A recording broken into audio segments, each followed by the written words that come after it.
Dan, that guy in New York whose organization is repair.org. Louis Rossman, Yeah, Rossman.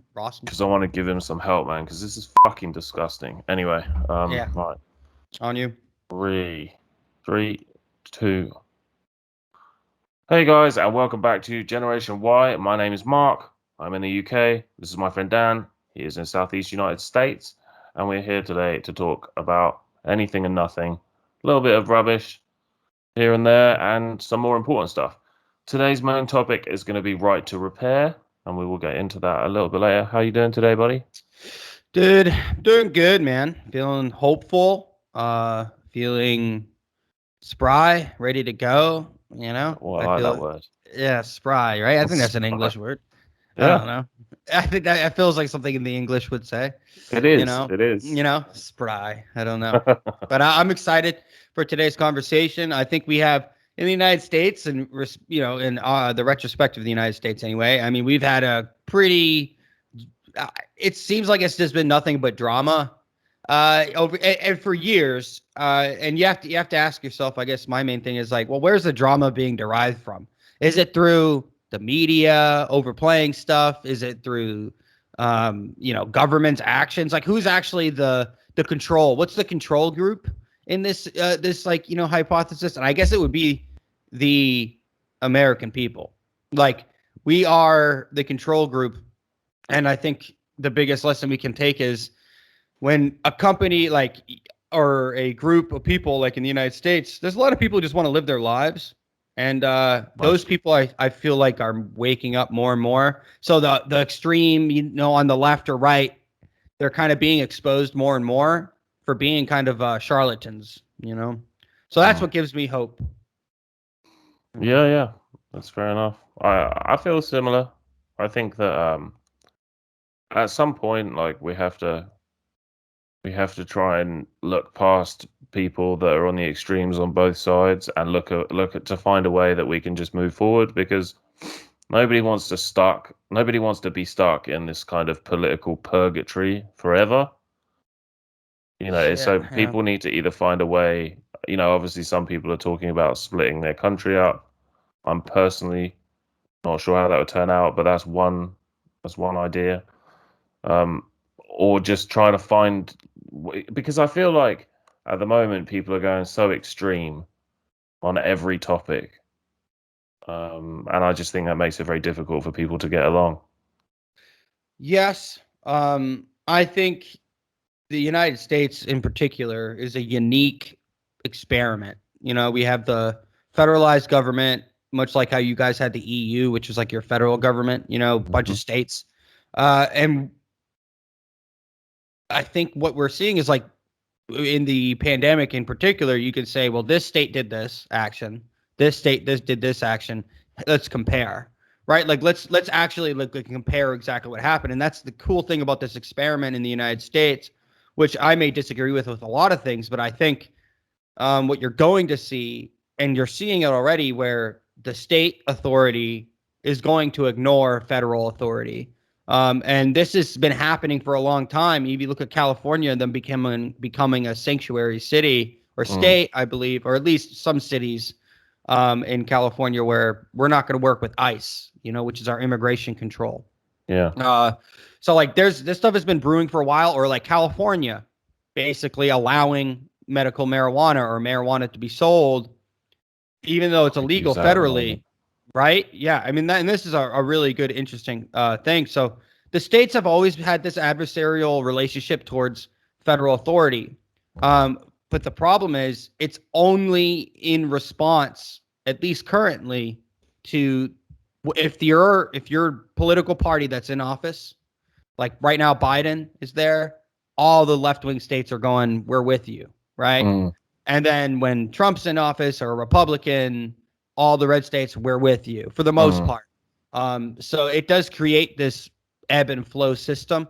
So we'll see. We'll see with the new stuff of the federal government with Biden saying, the executive branch anyway.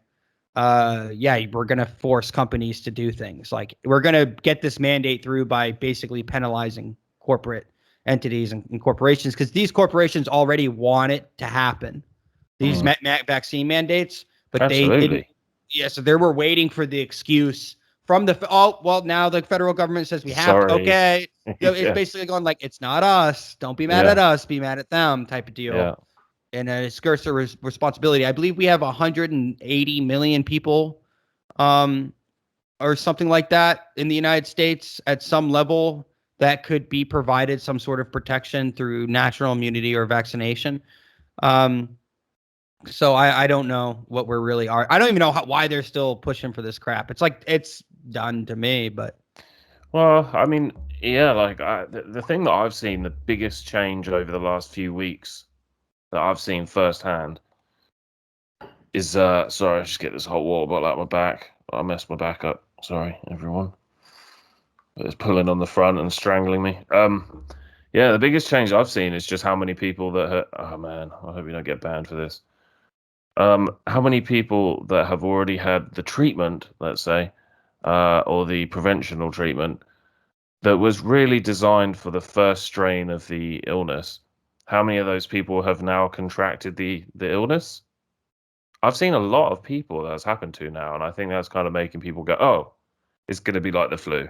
Like, you get a flu jab, and then a different strain of flu hits you once in a while, and that's very unfortunate. But you can't stop everything, like with something that's designed for a particular strain. Like, every year here in the UK, I don't know about in the US, our flu vaccine says on it that it's not designed to combat like all 56 different strains of flu. They pick the 2 most prevalent ones that year, because obviously each year you get different ones, and that's what it's designed for. Right. And I think that's it's when we all know where it's headed. I mean, I think Israel's on their 4th round of booster, like they're going up to their 4th. Really? Yeah, they're going to be their 2nd booster now. And they have more infections. The idea, though, I think most people are misunderstanding, is these do not stop you from necessarily getting the disease or the virus. Yeah. So like the breakthrough infections are not really whatever. I mean, I don't think anyone said you're not going to necessarily be able to get it. Well, maybe some like public officials. But it's the illness, wasn't it? It was supposed to stop the illness, or it doesn't stop you. It's supposed to lessen the severity, right? Yeah. And the idea is like, my mother works in an old like assisted living facility, like a really nice one. 99% of people there have been vaccinated. And they wanted to, they chose it. Obviously they want to live longer. That's the highest, percentage of people that have passed or older. So it makes sense, I think the biggest mistake the public health officials have made is becoming out like authoritarian, like the edict, like you must. And people who like me, just like I harden in my position. Yeah. Because that's just, I guess I'm contrarian by nature. And I just find it annoying. I find it to be, just as a person who just wants to live their life, I don't want to harm anybody. I don't want to like cause pain or ill will. And I hate when I feel like I'm being manipulated. Oh, you're going to kill your grandmother. It's like, well, hold on. Like, I'm not going to go see my grandmother because I care about her or whatever. It's like, don't use my emotions to try to manipulate me, because I can tell and I don't appreciate it personally. But what are you going to do? Like an old mule. If you pull harder, then you just move backwards. Yeah, it's just it's not even about moving backwards. Like I want to stand my ground, because this is the thing. Like, they're not even using basic psychology. They're not like going, okay, well, we will let them win this battle. Okay, because like they did when they said you didn't have to wear a mask anymore. That was smart. That was really smart, because they said, hey, you do this, you don't have to wear a mask in public in certain areas. Like, cool. But then again, we see the freaking hypocrisy of our elites, where they have the Met Gala and all these rich celebrities are wearing all these fancy stuff. And what do you see? All the help, all the assistants, all the people working the event, therefore as their job, are being forced to be masked. And it's this disgusting behavior. And you go like, how dare you? Yeah. Those people probably had to be vaccinated to be there. Absolutely. But they're not, like, disgusting. It makes me furious, because how can people not look at that and go, just disgust? And where's the news calling it a super spreader event or this, that, or the other? It's just so on his face disingenuous. So I think right there, then and there, I was like, if Obama can go have a party, I can go have a party. Yeah. You know, like if they can have the Met Gala, I can. And the Like, idea that the federal government or anybody else can try to say, because now they're going to try to hurt my livelihood. yeah. You're crazy, man. You're crazy Yeah. people. It's not going to work. Yeah. I mean, like this morning, I actually got into it. It was a good conversation, to be fair. It was a girl from California, a lesbian. She told me she was a lesbian, and we were debating. I was saying, in my opinion, gender dysphoria is a mental illness and should be treated as such. She And retreated that it was. Is that what it means? so my opinion was that gender dysphoria, so if you're a dude and you think you're a woman and you want to cut off your privates and stuff, that should be treated as a psychological problem rather than like encouraged and be allowed to release. So people kind of use, and I know it's different. I'm not trying to compare directly, not to you, but to people watching. But I know, if you had somebody that was a sadist, your way of treating them is not by saying, well, take it out on this kitten. Like it's to treat it as a mental health issue. And so anyway, we were talking about that, and she was recommending books for me to read and blah blah blah blah. And we ended up talking about the gala because I think somebody else came along and posted a picture of AOC at the gala thing, whatever it's called, not the gala, the That the gala. party. Yeah. Yeah. And like I didn't realize Lewis Hamilton was there. So Lewis Hamilton is the guy that's kind of single Oh, hand the half. I saw it. Yeah. I saw fucking his picture. moron. Well, I just cannot believe like the stones on that guy. well, can I say something very quickly? Because I think because I know you're referring to, he was wearing a half tux, half dress thing, right? Like something to that effect, lacy, something or other. Well, I was going to say two or three things, but yeah, that was one of them. Well, oh, sorry. Go, actually, just finish. Cause No, I was just going to say, so, you know, he's kind of like the guy that was like, I'm the biggest star in this sport. And I know people that have helped him get where he is. So I wish he would show people a little bit of gratitude once in a while. He was the guy that means that we have to have Black Lives Matter at the beginning of every single race. Cars have changed color to be black now.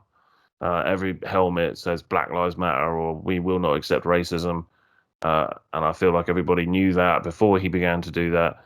And he went nuts at this Mexican driver early on who picked up COVID. He was like, "Oh, how dare he!" Like he's endangered everyone in the paddock. All of the mechanics, all of the drivers. And so when I'm like, "Oh, he's got a week, he's got 3 days till his next race, and he's out there at a party with loads of people with no masks." It's not that I think the individual action that he's doing is wrong, but what he says to other people and then does that is what I think is hypocritical. and I agree, but I think this is something that I've been kind of catching on to. I'm like, oh my God, they do this on purpose. This is, Feels no, it has to be. I mean, how much of this is incompetence? It could be some. It could be, people not willing to cede ground and they just don't care what people think. I think it's really about making people mad. And I see what like Little Nas X when he did his pregnancy picture, yeah, that is deliberately done to piss off one side yeah, and to know definitely. it's trolling. That's what this is. And then you even look at Yes. the Met Gala with AOC wearing the $12,000 dress, says tax the rich, where the tickets are $30,000, to get in. So she was probably gifted that. She actually has a negative income, according to Tim Pool. I was watching him. He said a negative income of like negative 15,000 or whatever because of all her debt from school and whatnot. Mm. So like the idea is, I think this is just intentional because people made such a big deal about it on the right. It's theater, man. It's theater. It's kayfabe. It is this scripted event. She knew showing up to this fancy schmancy place with tax the rich in itself is hilarious, and it's like this perfect thing that Republicans are going to be able to grab onto. And then guess what happens? It generates fervor. It generates press because the press will come out and defend her. It's all theater. It's hilarious. And I think we keep falling for it. We keep falling for it over and over and over. I think, like, for me, the more worrying thing is, and I see this a lot now, especially in this country. I imagine it's similar out there. Is what I saw when I saw her in that dress. I really didn't care that much about her. I more cared about Lewis Hamilton. But I've seen people, like, talking about that, and I just think that, a lot of the people she hangs around with are filthy rich. Most of the people, yeah. So that's interesting. But the biggest thing for me, I think, the reason that she does stuff like that, and this is all speculation, but it definitely has an effect in this country, is she makes communism and socialism cool for teenagers. Yeah. And fair enough. Like, that's her thing, that's her cause. And what do you want to affect? Like we've just seen in the Californian recall election, you want young people on your side because there are more young people than there are old people. So if you've got years and years of people coming out of university with an 85% rate of being on the left to some degree, whether they're just slightly to the left or whether they're full on communist, that's what you want. And so she's making communism cool. Not to me, but to young people. It's always been cool to the young people. Anybody who's ever been young has always thought when you're at the bottom of the totem pole. Socialism, definitely, yeah. Well, not even just take away socialism, period. Just think about it. When you were, I don't know, you tried out for a sports team and you were third string, or you tried out, or you start out at your job and you're the low guy, and you look at your manager who bosses you around, who gets paid 10 times as much as you do, and you're this guy does nothing. I do all the fucking work, but that guy's been there for 20 years. That guy started at the bottom, so you always want, and that's the aspiration. The socialism, I think, of the modern era, which is, it's always going to be bad. It's materialistic, right? So it's thinking that we can distribute materialism equally, and through equity. Materialism, not morals, not culture in a that's going to actually make us better. Because it's these champagne socialists, these champagne communists. No, they are living in luxury, and they just do it because it's theater. It's kayfabe. It's not real. And guess what? Now there's another economy based off of what? Rage, outrage towards the academics, the social structures that we rebuke, we don't like. There's there's another part of the kayfabe is, which please go watch our last episode. We did some stuff on kayfabe and what it is, and there's some videos. It's really good stuff on there. It's that theater, that outrage that can be it's making people shit tons of money. Whether you look at Tim Pool, I like Tim Pool.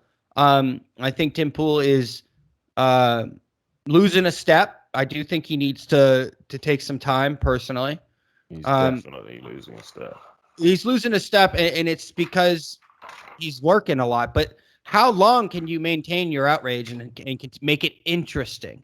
It's the same thing with socialists and communists. How do a lot of these guys get started? Debaters. Vosh is a big debater. Destiny. The other guy, Cenk Uyghur's nephew or whatever. Hassan. They all started these debaters, and then what happens? Slowly they stopped debating because they built up their base. Now they can move to playing video games on Twitch because it has nothing to do with about the movement, the actual political movement. It just doesn't, and it's about generating wealth and power and maintaining their status in the world. Because Hassan goes out and buys a $3 million place, his true believers don't really care, because it's not about any of the shit that they talk. It's just about winning battles and this, that, the other. And guess what? And do you want me to be honest? It's better than I'm saying. That's what I'm saying to you. That's exactly what I think it is. But I'm just gonna say it's better than killing each other. Yeah, It's better absolutely. than going around like we can brutalize people online and do Yeah. it in a safe psychological way. Because something popped in my head the other day. People and like I've been thinking about this.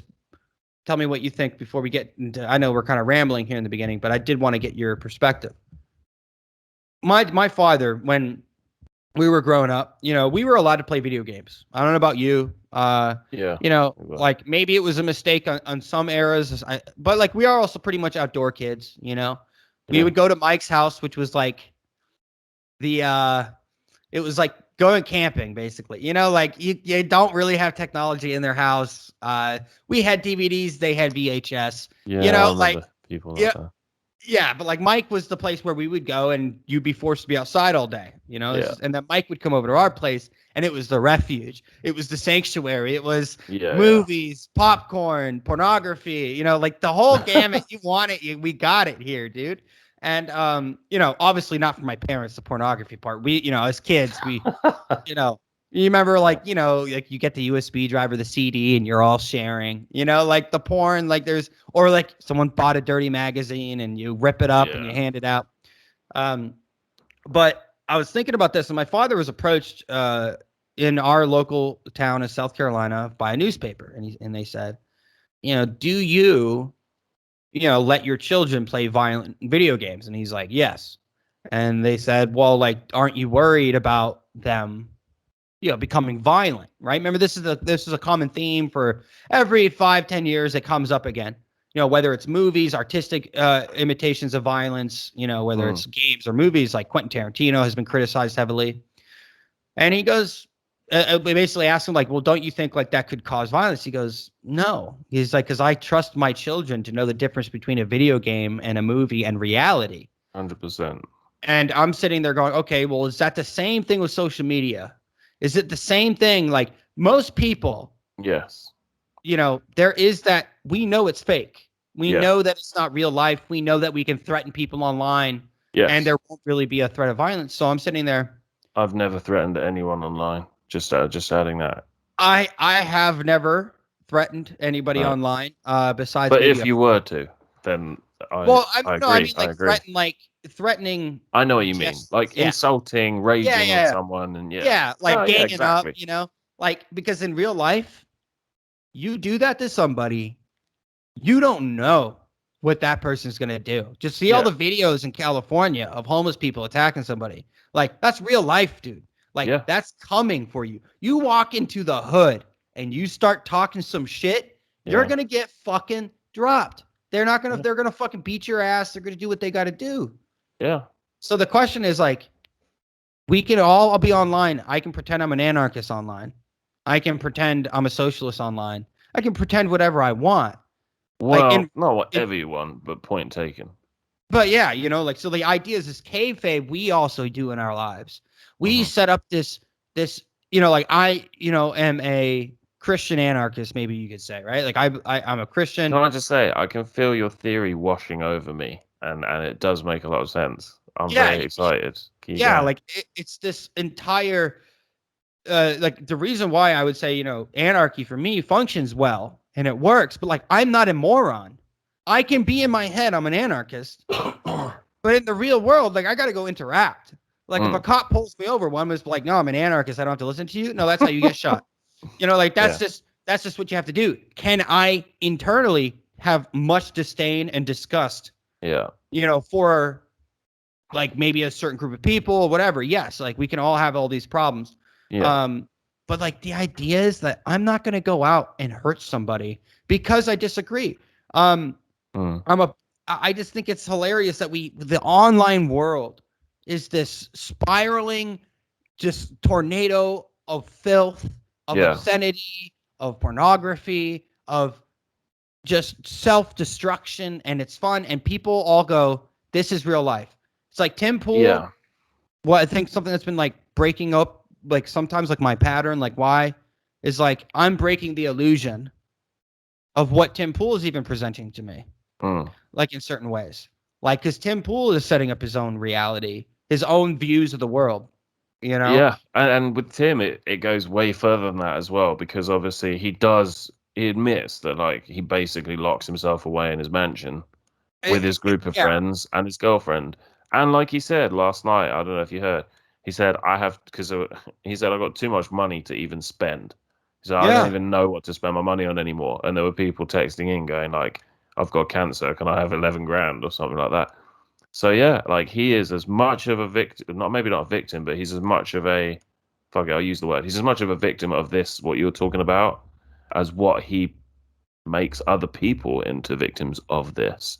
And even if he's not trying to do that, it's just a side effect of what you're talking about. Like, it's just this kind of extremeness. Like, it definitely goes back to the kayfabe thing. You know, like in WWE, they make the referee to be a referee now. You have to be shorter than 5'5". Why? Because when they're telling you that a guy that's 6'5" is 7'2", like they did with the Undertaker, you can't be a referee that's 6 foot because then you make the dude look normal. All right. And so it's the same with everything on on the internet. Everything is so extreme. It's angles, right? Like go look at how they made Lord of the Rings. All right, Lord of the Rings, and like it's all about forced perspective. Everything is about angles to make Gandalf look bigger, like and Elijah, whatever his freaking name is. Oh yeah. What's just the Wood guy? Whatever. I don't know his name. No, Elijah Sean, Wood. you need him. Yeah, I know, right? But they would have like you Elijah can Wood. see Elijah Wood. Yeah, okay, so I was right. So Elijah Wood, like you could see where they have to like make all this crazy props and everything, and like like the one that Frodo has is big, and then but then he's just further back, like in the shot technically, but it looks like they're right next to each other. Like it's just because it creates this illusion that yes, Elijah Wood is a 3-foot hobbit. But in real life, you take away the forced perspective and you're a person in the room, it's like, oh, they're just did A, B, C, and D to accomplish this task, Yeah. And that's exactly what our political theater does. So like I was watching Secretary Blinken. Dude, that's such a good point. Like it's so funny, dude, because like I am not even kidding. I could tell almost verbatim what was gonna happen. It's so funny. Like Democrat gets to talk to him for 5 minutes, support the Biden, like coming out like it's not really their fault, put it on Trump. They have all their talking points. And then the right wing will come out and be like, you bastard, you silly, goofy, you need to resign, da da da da. And it's like, you're accomplishing nothing. Yeah, listen, I think that's really interesting and I agree with it. The only thing I would say, and I'm sure this has some bias in it, but I would say it's almost unarguable that that's definitely true, but that people in the center right or the right are treated way worse by the majority of like the media and institutions than the left. That's because we love it. When I you don't like it. are, I don't like censorship. but no, it's not about censorship. But the right gets censored and the left doesn't anywhere near as much. We don't get censored. Because like like obviously we do. I'm not like being okay. Let's be real here. What I'm saying is it gives us, that means we're powerful. People think censored means weak. Yes, because like they're not going to censor the one jerk off talking about something. They're going to censor the largest group of people that is what they believe causing damage. So that if anything, that exactly that. Yeah, like so we are on the precipice of something coming that so if, for example, there's two, so I just give people, you have the Federal Reserve, right, in the United States, and then you have 12 regional reserves. Mm-hmm. And Glenn Beck broke this, I believe, last night, but all of them were told not to like report their findings, whatever, for the quarter or for whatever it was. And the one in Atlanta Reserve messed up and they released it. And it said like 41% decrease in value, basically. Like, this is horrible. It's horrible. The worst we've seen, I think, is like 22%. That was like 2008. Decrease in value in what? Sorry. Of their, man, I wish I was they're smarter. Like economy, their micro economy, sort of. Yeah, like whatever their region is, like they show a 41% downward trend. Yeah. Like it's not good. That's really bad. So we have to ask ourselves, okay, what does this mean? What does this mean for the right? This gives them ammo to be able to do. So once I decided to step away from both political parties, I stepped away from both, and I don't really support either. I'm starting to see the theater that is really being played out, and a theater with dire consequences. And I think this gets to the broader point of, because these people aren't serious people. If you were a real socialist, you would be out in the street like doing some really radical stuff. Like you would be doing really radical stuff. Like, and I mean like legit like taking over institutions and like completely ignoring the government. Like, haven't they taken institutions over though? The Long March. You could argue like academics and stuff somewhat, but those are still publicly funded. I'm talking completely privatized, like just take over stuff. What are they waiting for? If socialism is what they want, why don't they just do it? Oh, I There's see what you mean. nothing Like, why don't they actually make it happen into Yeah, ordinary because lives? people Yeah. don't want it. They don't want it. Then it's just not going to work. I just think it's going to be what we're seeing is a new rise of corporate power merging with the state, and this is going to be some really big hurdles we have to overcome.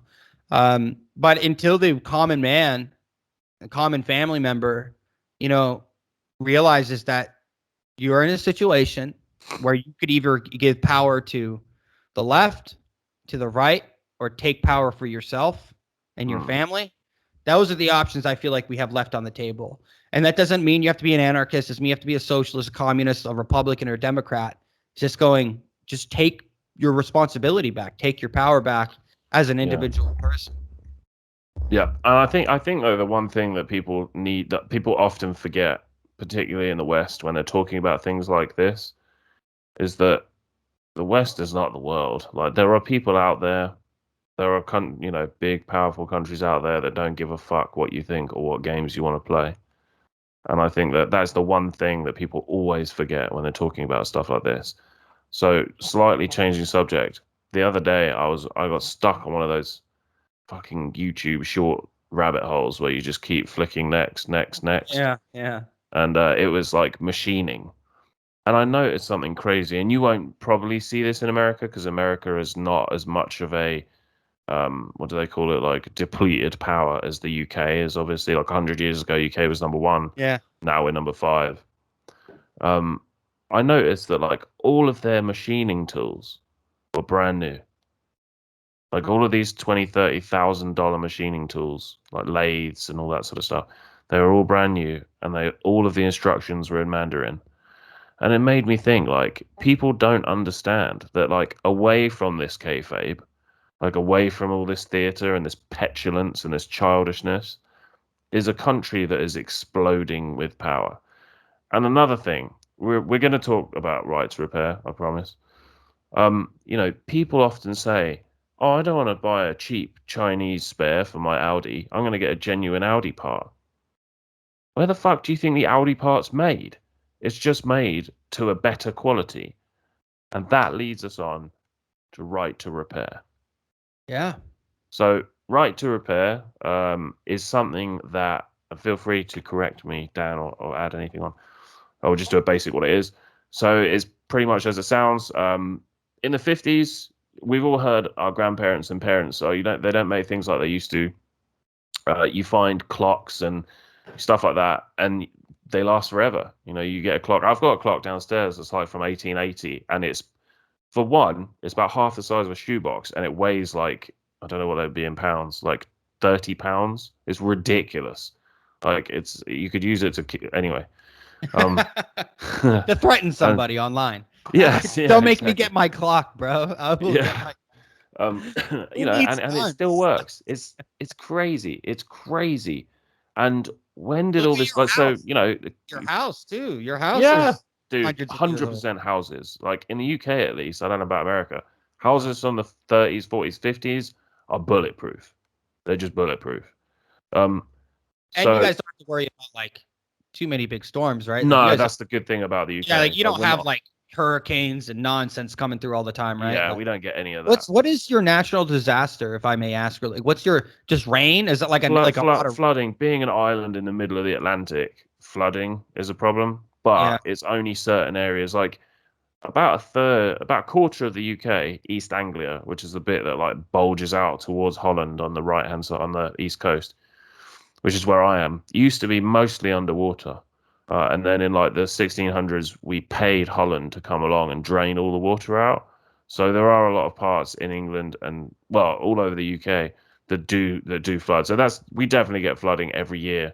But people know where to build their houses, and like housing insurance is very expensive if you live on a floodplain, and land is cheaper. So that's just something that we've learned to deal with. And it's the same with, the Hurricane Valley in America. They know what materials to build the houses out of, and they know, you don't want to build a house. Everything is on stilts. A lot of houses like are high up. Louisiana. Yeah, exactly. So anyway, so going back, we see in Cuba, obviously partly to do with the embargo, but they still make engines run from like the 40s. It's we see a lot of 50s Chevrolets and stuff, but a lot of those engines, they've done 500,000-600,000 miles, and they just don't have the spares to fix them. But some of the diesel engines from the 40s, they do have the spares, and those things will do like 2 million miles. Like the highest mileage cars in the world per year. So, because obviously some people will be like, yeah, but a Honda Civic from the year 2000 hasn't had enough time to get to 3 million miles, and that's true. But if you do it like per year, it's always late 60s, early 70s cars, like Mercedes 280D or whatever it is, like a diesel estate, or the Volvo P1800, and they've done like 3 million plus miles. So anyway, back then they made things to last. That was part of, the attraction for certain models, for certain products. But then during the 70s and 80s, mainly I'd say the late 70s, people began to realize that, if you make things too good, and there was always the rumor about Ford. Like when I was in the States, a lot of people used to tell me about I can't remember what they call that particular model of Mustang, but it was like the 93 to 2000. And there was a rumor that they'd only do like 100K and then pop. I know they do more than 100K, but that's the sort of thing we're talking about. Things that are designed to fail. Yeah, it's like light bulbs are. Yeah, I got this super expensive light bulb. It was $60 for this light bulb. I've Oh, had it. I can't remember where I got it from, but I was just curious. I wanted to try it out. I have literally never had to change that light bulb. It's because been 3 years, the two first ever years. light bulb is still on, isn't it? Yeah, it's like the idea is, as a company, you do want to make continued growth and profits, right? It's kind of like the pharmaceutical industry. They don't want to give you something that actually fixes you. They want to give you something to make you live for the rest of your life. There's some theories out there, about companies not allowing certain diseases to be eliminated and or fixed because of this, Okay. because of a lifelong treatment. It's much like the mental health industry has become, from person having a moment in their life of depression, a moment of gender dysphoria, Yeah. a moment of questioning whatever it may be, and they turn it into a lifelong condition. Yeah. This is why I have an issue with classifying people as being manic depressive, because what you do is you set the stage. You set the stage for them internally to just always have this battle. It's going to continue. Not give, and then like, here, take this medication and this will balance you out, as they say. I think it's a very loose science, in my opinion. Mm. But when it comes down, it would be like the right to repair argument is this. They're like, in a way, you could just take it away. Like, you go to you feel like you're depressed, you go to a psychologist, and then they're like, I want to do it on my own though. Just, can you give me Yeah. some tips? Can you give me an instruction manual? Exercise plan. Yeah, and then they say, no, you can't. Yeah. No, we can't give that to you. We can't tell you how to fix yourself, Yeah. because if you do, then you don't need us anymore. Or you're Yes. going to be able to start your own self-help group that's Yeah. going to Yeah. have everybody else. So it really is a disgusting practice, but I will Yep. tell you, I'm glad it's here. I'm glad that these people are fighting it, because it's going to create people like Louis Rossman from New York City. It's Yep. going to create people like that young man that got a Tesla, refurbished it himself. The black dude that was on Joe Rogan. Yeah, he was on Joe Rogan, and He's a he legend. he is a legend. But what really it shows is individual power. The Can't remember his the name. yeah, I can't remember his name either. But the ability, he has a YouTube channel, I believe. Yes. Yeah. It's the power to override every system as long as you put your mind to it. And now all his videos are up on YouTube or Yeah. Rumble or wherever, and shows people how to do it again. So, uh, it's it's a dangerous thing we're being confronted with, but I think people will figure it out. I think we will figure it out. Well, I mean, I suppose the biggest problem is that since the 70s, companies had begun like withdrawing service manuals, specific wiring diagrams, and especially in the tech thing, in the tech scene, like with mobile phones and computers, laptops and stuff. Yeah, like We iPhone and stuff. It's like yeah, like Apple in particular. Is Apple the in most. particular, yeah, we've Yeah. seen this thing where there are also parts that are called exclusive parts. And what we saw for a time was that Apple had declared that they would now begin, they loved their customers so much that they were going to begin releasing a few more manuals, making things a little bit easier to work on. But what they ended up doing a couple of years ago is they said they were going to do this, and they did open up a few places which were called like approved, um, Licensed, yeah, like a licensed certified. Apple, Yeah. repair shop. Yeah. But in the state of Vermont, for example, there are zero Apple stores. So you can't go and take your Apple phone anywhere in Vermont. So this girl wanted to start one up. And she was doing other phones like Samsungs and HTCs and whatnot, Nokias. And she heard about this thing that Apple were going to begin, training people and giving them lists and diagrams and blah, blah, blah. But she said it was hideously expensive. Like you have to pay for that, obviously, because they're not just going to be nice about it. But the biggest thing was these exclusive parts, which were she could fix a lot of things, but there were some parts that were called exclusive parts, and you can only get those at Apple. And they're probably charged exorbitant prices Yeah, I was for gonna say these they're like for these £1,500. parts. And then so what it does is it makes these people not competitive. Like they're not able to be competitive because if you could buy these pieces at bulk, right? And you would be able to drive down your price Yeah, yeah. and make it competitive. I just remember that guy's name is Rich Rebuilds.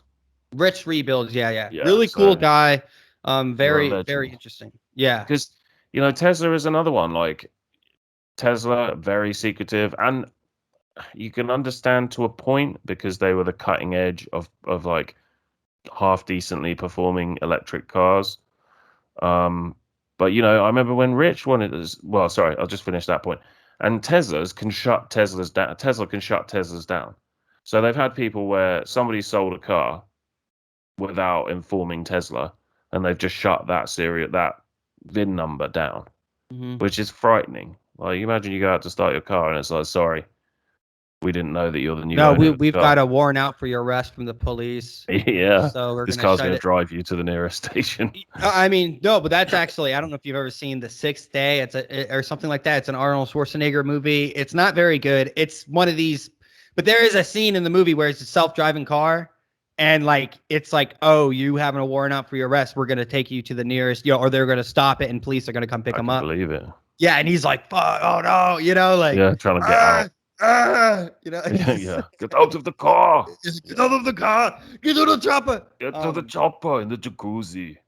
Well, Yeah, like, and that this was. is, but if you go back and you look at, so you got Buick, for example, one of Buick's ads from like, the late or early 1900s, pre Great Depression, they were going like, you don't have to worry about your horse getting a broken leg anymore. You don't have to worry about this. You don't have to worry about that, making their Yeah. argument as to why they're the superior machine. The cool thing, though, was you as a layman, right, could take it apart technically Yeah. and figure it out. Like you could do that. The Yeah. problem is, and this is really an incentive for people to get to know how to use computers. That's actually my next goal, is to start learning to code, start learning these processes, because that is the future mechanic. Because Absolutely. what's going to happen is with these, there's going to be people who learn to jailbreak, right? To jailbreak Teslas from being able to be censored, from being able to, have a complete autonomy, whatever. And you're going to see parallel institutions start building out. Like there's going to be a better, maybe automated driving system than the one Tesla has. So you're going to be able to get complete remote control. I don't like the idea of these companies having proprietary fix proprietary solutions. That's the issue. The issue isn't that they aren't allowed to have their technology. It's not an issue that they have the right to privacy as a company to make sure their secrets aren't leaked or whatever. Yeah. That's not the issue. The issue is that I can't myself plug it into my computer because it's an electric vehicle and be able to try to find the solution. Yeah. Because you're from the company's perspective too. This is something to at least take into account when it comes to Tesla or driving stuff. Okay, when you talk about driving shit, if you go in there and you mess with a couple lines of code, what happens if that throws the automated driving system off, and then like that causes you to kill people, crash? Like there's some serious consequences as far as that. But you're telling me I can't order batteries and then just replace them? Yeah, exactly.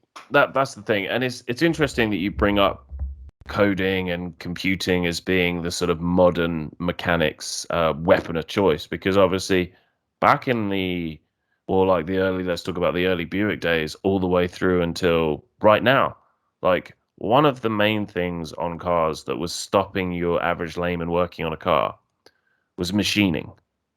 Like if you needed some part of, say, the engine or the gearbox fixed, and you couldn't just buy a spare, you had to buy it from the factory. yeah, because you don't know what the correct tolerance is for this conrod. Timing, yeah, like the thread numbers or whatever. Yeah. So that was kind of what was limiting people in the early years. But like you say, now it's computing, but it's still, with the right to repair, it's being allowed to buy parts. So like we saw with Samsung, with the Galaxy S5, that's still you could change the battery. And I remember the day when they released the S6, because they're very popular here. Like I know in America, with Apple being American, it's super popular. I have a Samsung. Oh, good man. Me too. But here, Apple's still popular, but I think Samsung is at least equally as popular. And when they released the S6, they were like, and this one is completely sealed. And we were like, why? Whoa, why not? And Well, we're I like, think wasn't so we it could with the change the battery.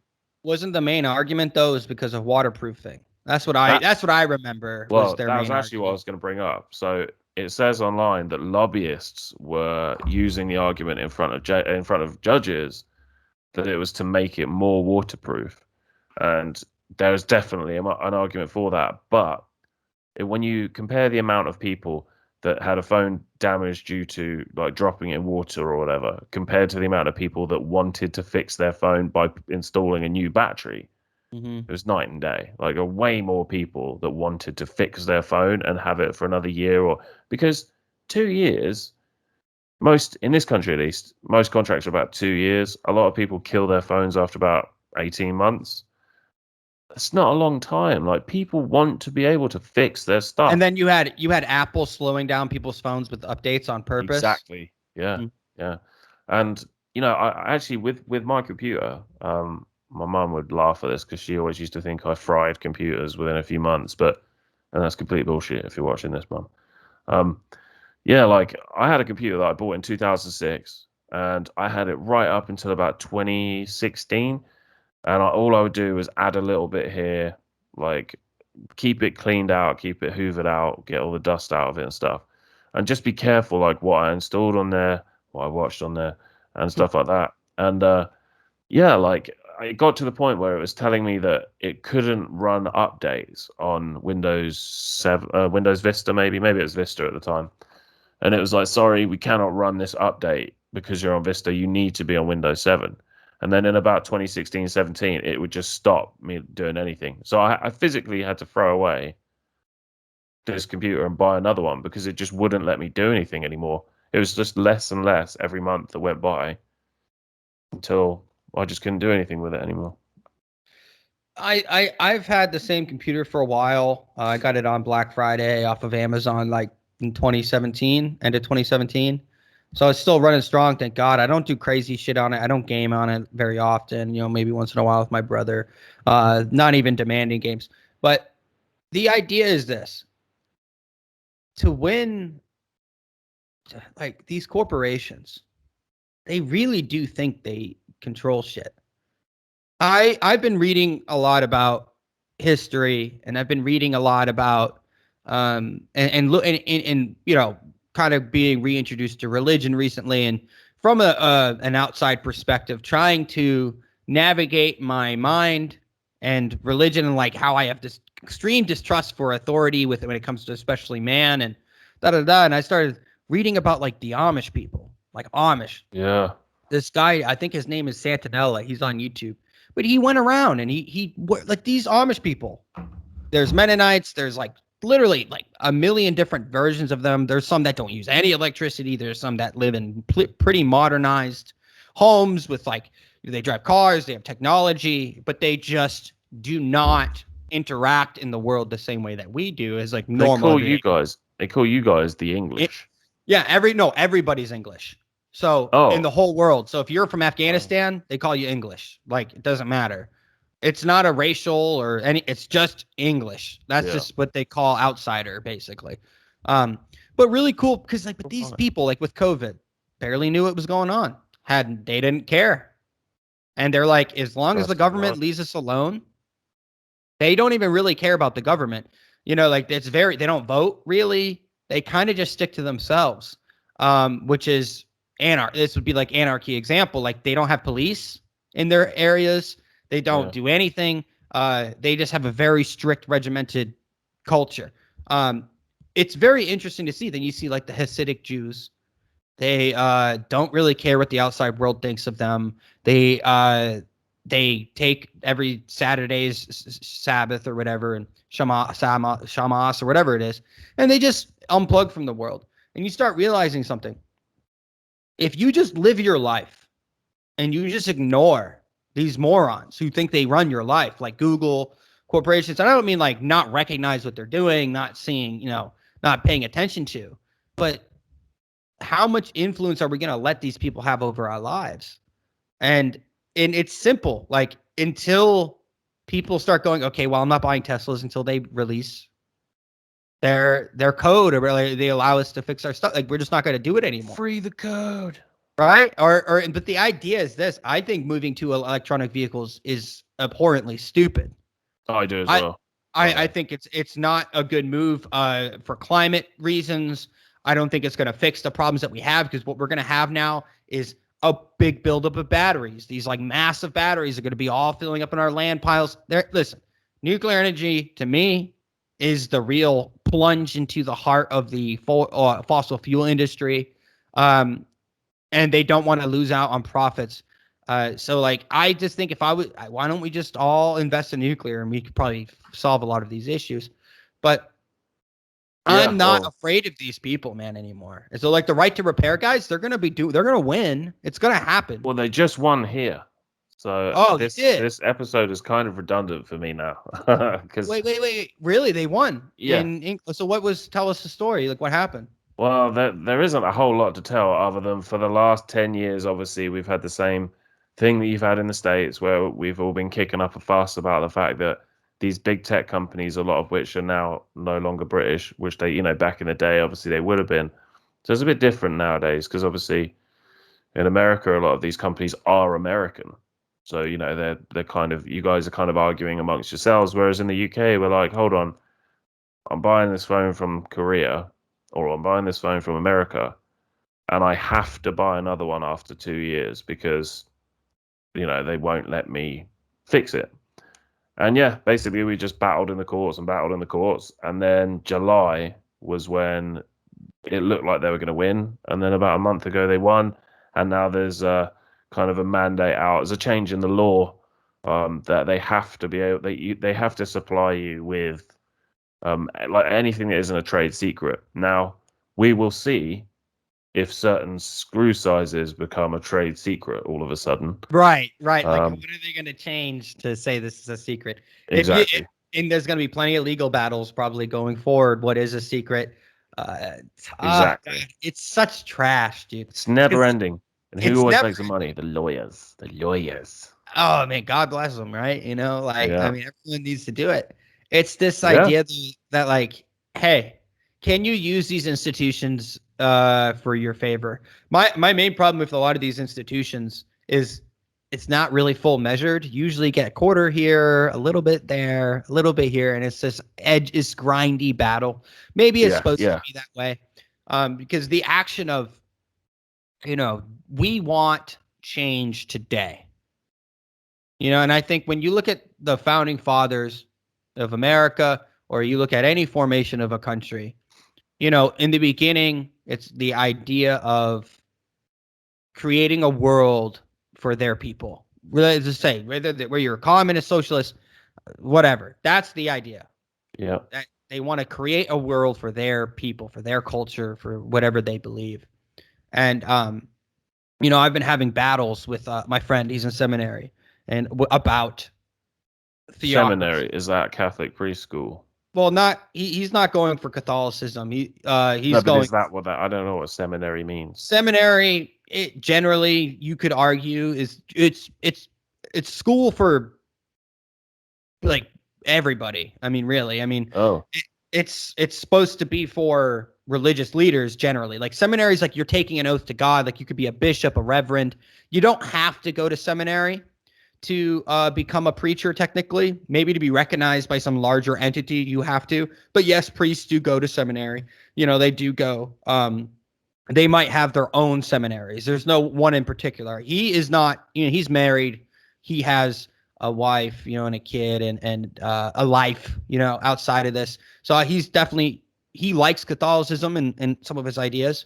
But him and I are like, he was like, oh, since you're kind of looking at religion again, you should check out this religious movement that is also a political movement. And I just it's distasteful for me. Like, I don't appreciate combining religion and the power of a state. That's too dangerous for me.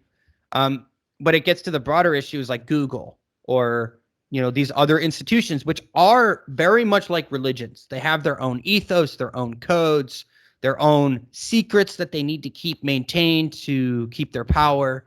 And I've been realizing that we need to, as a society, understand a couple fundamental things. Is that corporations and governments are not out for your best interests as a consumer or a partaker in the system. They're not really. They're more about maintaining their wealth, their power, their ability.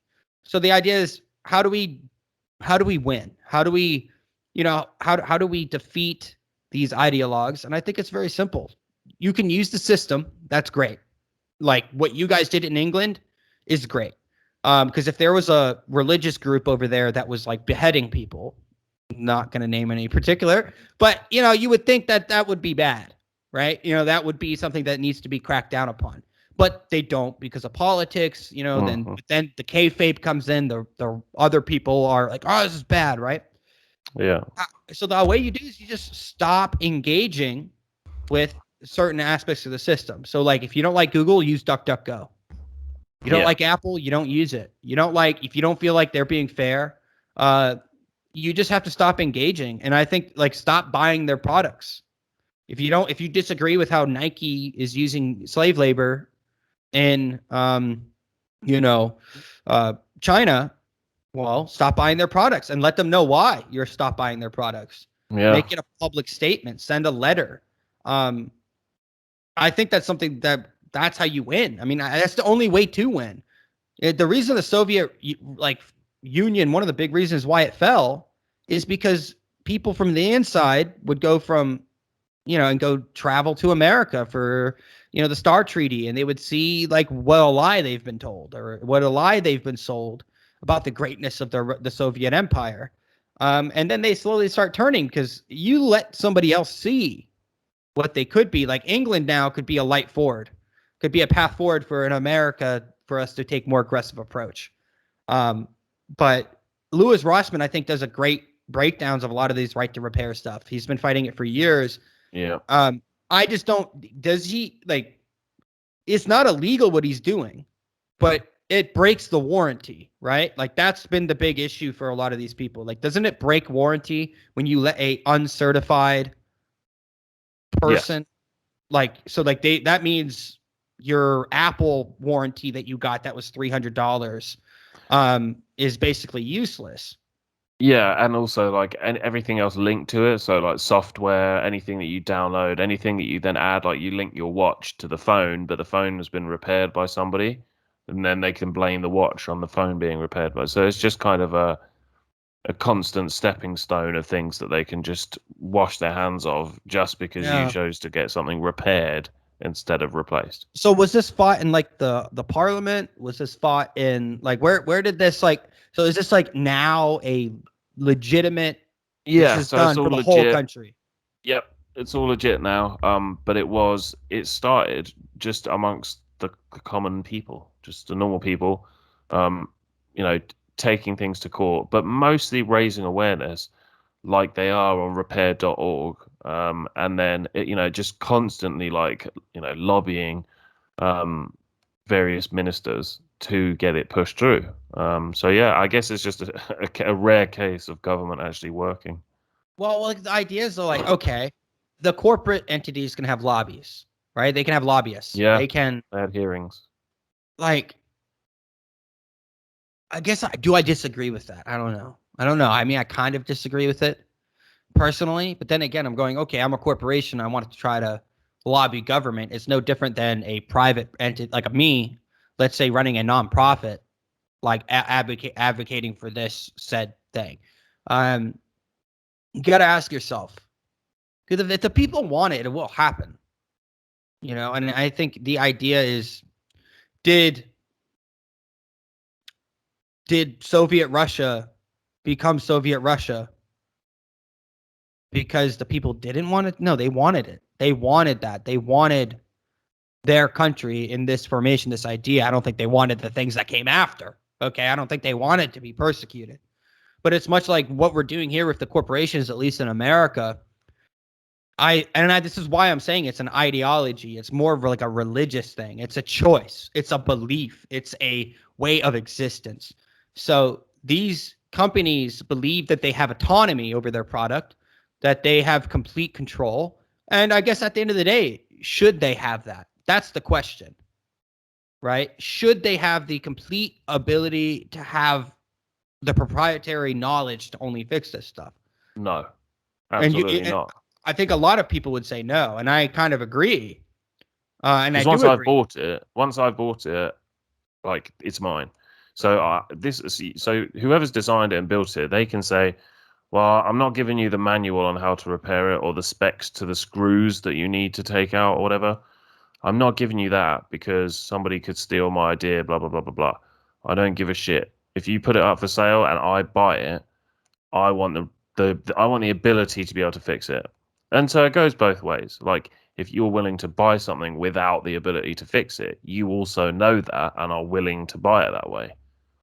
So it goes, you can argue it from both angles, but personally, my thoughts are if you've paid for something, like if you have bought an object, you should be allowed to know how to fix it. Because it's also good for everybody all round. Like the only person it's not good for is the corporation. Like because it's good for the environment, because you're not getting rid of crap. We live in such a consumerist society. Like, oh, my microwave's broken. How did it break? I don't know. It just stopped working, so I threw it away and bought another one. We Mhm. do that so much, and with everything, it's horrible, man. Like, it's vile. Like, we should be fixing stuff. Like in the 60s, Well, do you remember how many Radio Shacks there used to be? oh my God, it was absurd. And how I would many are say, there now? None. well, so the question is this: did the corporations create the culture that led to this happening, or was it the American people playing a passive role in culture, saying, "I would rather buy it again because my wealth is so good, or like it's so cheaply made now, I can just go buy another and another," because it's the we have created this monster. We have allowed this system to continue moving forward because I think everybody with a car is like super simple, right? I'm not the biggest car head. I'm not a car head guy. If my car breaks down, I may look it up on Google. I may do a little research, see if something maybe I can fix myself. But most likely, I'll be going to a mechanic, a specialist. Yeah. So that would be like kind of what we've done in a way. I agree with the right to repair. I'm just saying I have put my. It's much like Harley Davidson in America, for example. let's just say you buy a Harley Davidson motorcycle, and to maintain warranty, now listen, I'm not an expert in this, so this could be completely wrong. I don't know. I've just seen like certified Harley Davidson mechanic, I've right? seen that here. Like you got to be certified to work on, like, to maintain the integrity of the original contractual agreement, because Harley Davidson does have proprietary knowledge of, so they only license certain people out to be able to work on their motorcycles, right? So like they're like, hey, this is because we don't want a random guy coming in here making changes and then you're going to blame us for the motorcycle functioning badly, right? So here's a licensed mechanic that from our company, we give them a certification saying, yes, they can work on our motorcycles, because then ultimately through the licensing agreement, that means it is ultimately falls onto the hands of Harley Davidson, and it takes it off of the individual user to have to worry about who they take it to, because what it does is it takes away the arbitration legal process, because Harley Davidson is saying, we are speaking on behalf of this person, giving them a license to work on our products. So if this person fails, that license now gives you credence to come to complain to us, and we have control as a company over that person. So we can remove their license, we can have them get retested, re-inspected as a private corporation. Because at the end of the day, it maintains integrity between the consumer, the repairer, and the Manufacturer. the manufacturer. That is something that I think we're like, what Apple has done is degrade that initial process of licensing, give someone the official ability to, like the person in Vermont, I want to be able to get the license and certifications to be able to do this. So they're allowing that in ways while also keeping their prices jacked up to make it nearly impossible to dissuade, to persuade people to not go to these private entities or to create their own. So that because the question is that an issue, what Harley Davidson is doing? Because that is ultimately what Apple, let's say, is technically allowing to happen while being jerks, I'm guessing. Well, I believe that the biggest issue with the right to repair thing is not having that Harley Davidson approved workshop. Accessible, Yeah, easy, so accessible. it would be like if Harley Davidson sold Harleys, but wouldn't give you the repair manuals or the part numbers, but there also were no approved Harley workshops. That's what people have the issue with. Well, I don't think it's that there are none. Is that But it's in not tech, but we're talking about in tech. No, I am talking about tech. It's not that there is none. It's that you have to have a considerable amount of capital to start it and to maintain it. You can't start as a small. Yeah. That's but what I they mean, only right? did that a year ago. Well, okay, fair enough. Well, there's changes happening, right? There's shifting. So there is, at least you're going to need an extreme amount of capital to be able to start it and maintain it. Yeah. And the way they've set it up is it's probably going to be more expensive for these private people, right? So like there is to dissuade, and it's a smart business tactic. I mean, you got to give it to them. Like, it is smart, because what the thing that Harley Davidson, what makes it unique, or at least different than Apple, is you can order their parts. These, like, they're not like Harley Davidson proprietary parts, I'm sure. They may have like certain parts, like this timing mechanism, specialist. like a chip, a microchip or something, right? Like whatever. This is something that you have to use, like our odometer, whatever. Because they have to let mechanics be able to use whatever parts they can get their hand on, and like, this is just what you need. This is the thread count, the pressure you need to have in there, and then you're good. Yeah.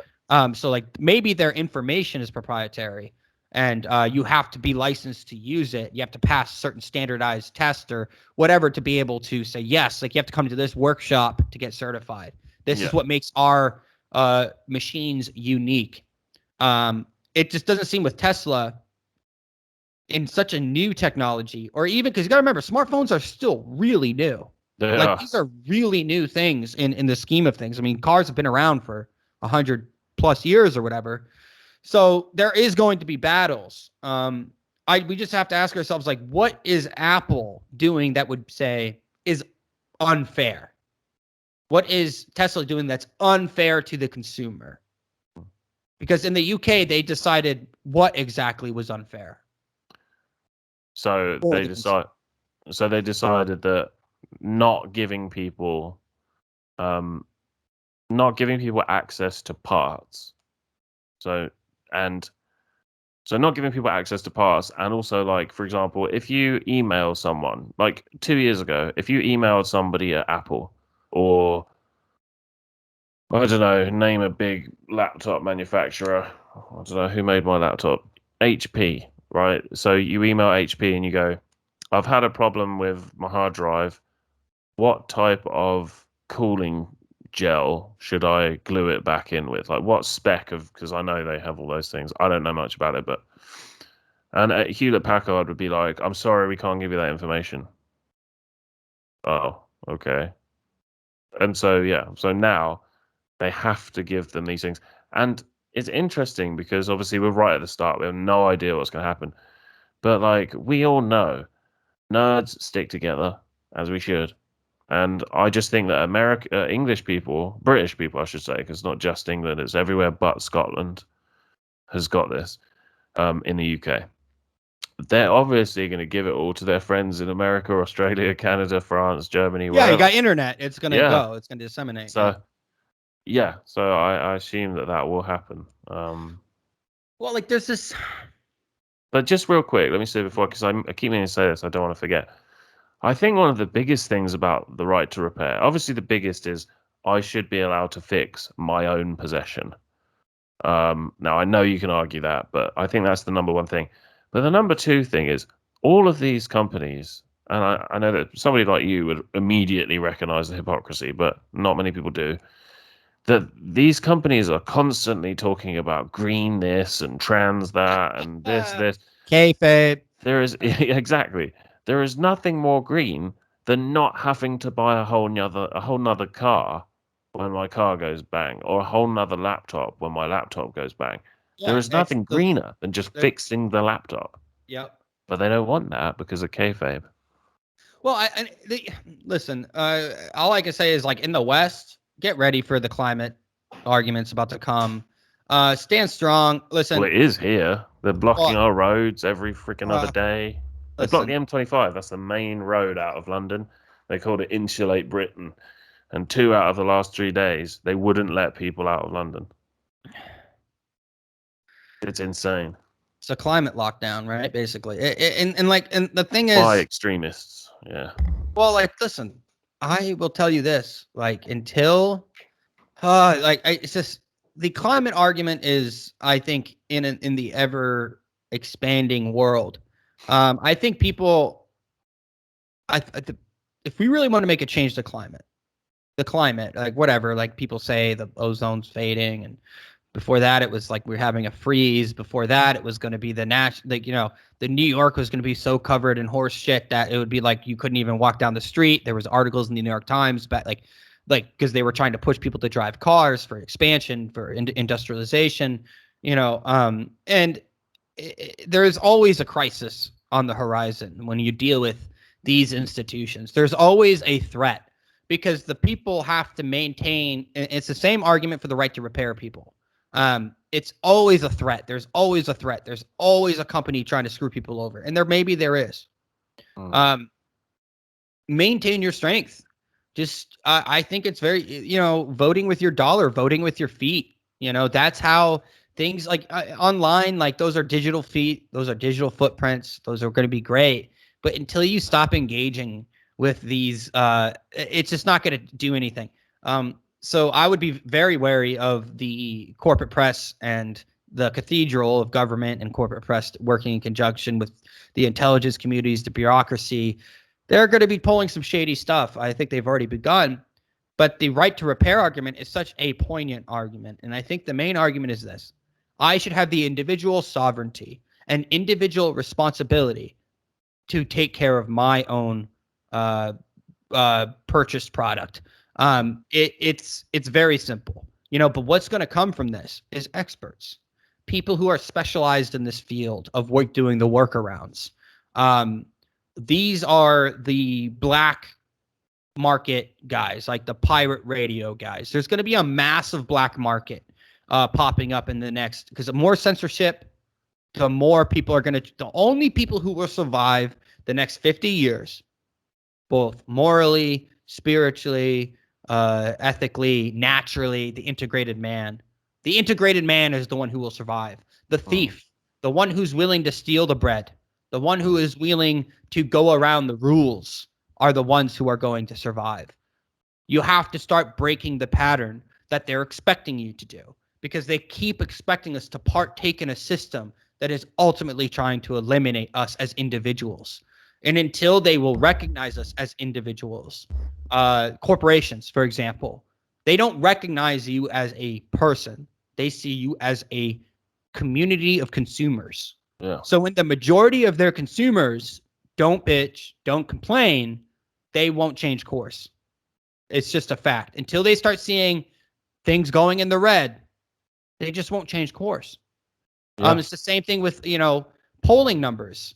Like, you see politicians, if they see high polling numbers, they're cool. They're like, oh, we're just going to keep doing it because we have the majority. We're going to win. So our system, especially in America's constitutional republic, it's supposed to have all these checks and balances, and the minority is supposed to have a voice. Well, if the minority, 15, 20%, stopped engaging with these products and they saw 15% decrease in, that's a lot to these companies when you're talking about billions of dollars. They would have to start thinking, okay, we have to concede here. Because if we're always relying on government, it's really slow. It's really grindy. And there's too much things that can get in the way, like lobbyists, this, that, or the other. But a board of directors looking at the bottom line, quarterly profits, they're going to be like, why are we down? What? Like, the NFL has definitely rolled back their like end of racism shit. Yeah, like they rolled it back because, like, last year, Dallas Cowboys versus the I think it was like the Miami Dolphins or something. They were versus somebody, and they had about 19 million people viewing them. Opening day, everyone's excited for football. Well, and no big name guys necessarily. You got Dak Prescott and a couple others that were like kind of interesting. But this year we had Tom Brady, who just won his 7th Super Bowl on a brand new team, like really cool story, versus the Dallas Cowboys. And you saw 5 million Jesus decrease from 19 to 14, roughly, something like that. And people are freaking out. And I'm like, no, people just are. So this is the protest. People are still watching.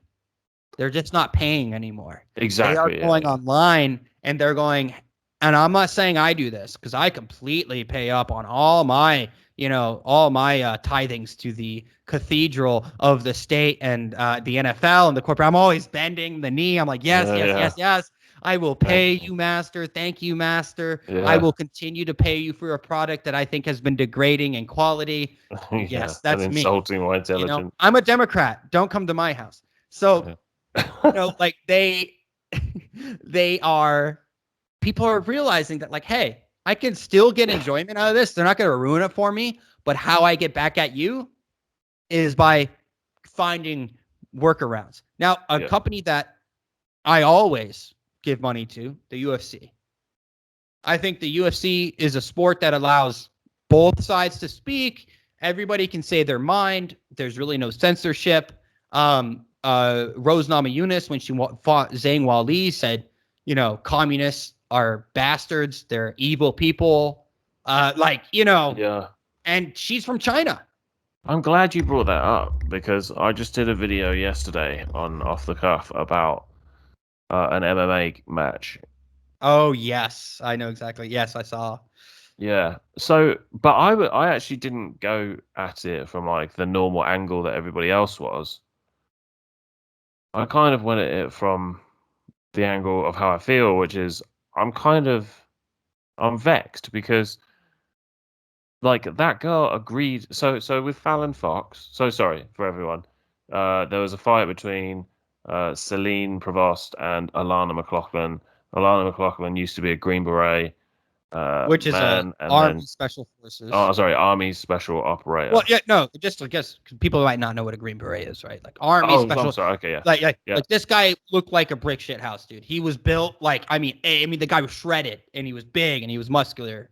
yeah, That as a man. So and in 2003, before he joined the army, he had been saying to his parents that he was gay and he felt like there was something wrong with him, but he didn't know what it was. They kept sending him to conversion therapy, then conversion he joined the camps. Green Berets to try to beat the gayness. I'm Yeah. kidding. No, I'm kidding. I don't know Well, if that's so then from the interviews that I have seen with this, I'm just going to call her for now because I'm going to trip over myself otherwise.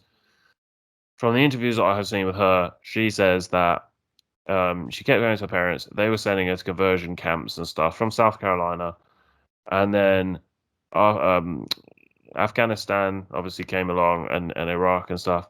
And she said to her mum on the phone from college, maybe I should just go and join the army and get myself killed. And her mum said, yeah, maybe you effing should.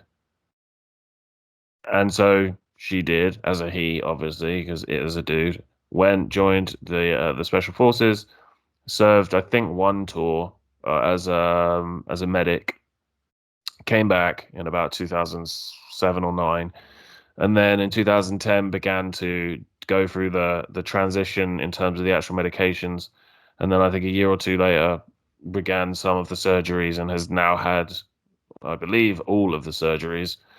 Anyway, wanted to got into MMA in like 2015 and was looking for a fight, and this French woman decided that she indeed would fight her. Now I know everybody's instant reaction is, "Oh, that's horrendous." You know, men have a natural advantage, and I agree with that. But the reason why the Fallon Fox situation used to annoy me was because Fallon Fox was fighting as a woman, not fighting as a trans woman.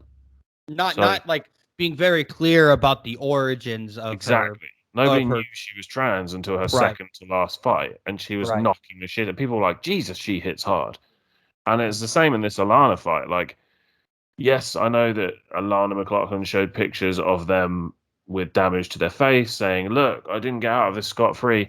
But you'll see on my video, like the power that she hit Celine Provost with was extremely unsettling. Like when she was punching her, I've never seen even top level UFC like women. I've never seen a woman hit like that. Like this Amanda woman Nunes was being can hit really 2 meters across the cage. I mean, Amanda Nunes is fantastic. I don't know if she could. Yeah, well, I've never seen it before. Yeah, Like, I was looking at the ref, like the well, French ones. I watched the fight. Okay. I honestly was like, yeah, like, I was like, okay, she got beat. I've seen women get beat like that by other women. Maybe not like there was definitely a strength difference. I mean, I Yeah. think everyone can recognize this. You see Provost looking at the referee, like Yeah, every time like he got punched, he's like, "What the fuck is that? what is it? This can't be No, legal." yeah, it's like, someone called the police. Yeah. There's a murder going on in here. Hey, she actively volunteered herself to Yeah. be subjected, and the company gave her an opportunity to fight. Yeah. And at the end of the day, that's it. Yeah. But like that's it for me. And people have a right to be complain or to put pressure. But at the end of the day, you had two adults decide to go in there because okay, That's if there was a man versus a woman, they were in the same weight class, and they wanted to do an experiment, let's say, in yeah. like in the MMA community. Okay, we're gonna start a fight club, a fight promotion that is complete unisex. There is no male, What female, would or you division. weigh if you dropped 20 pounds? Like 150, So you 5. could fight her.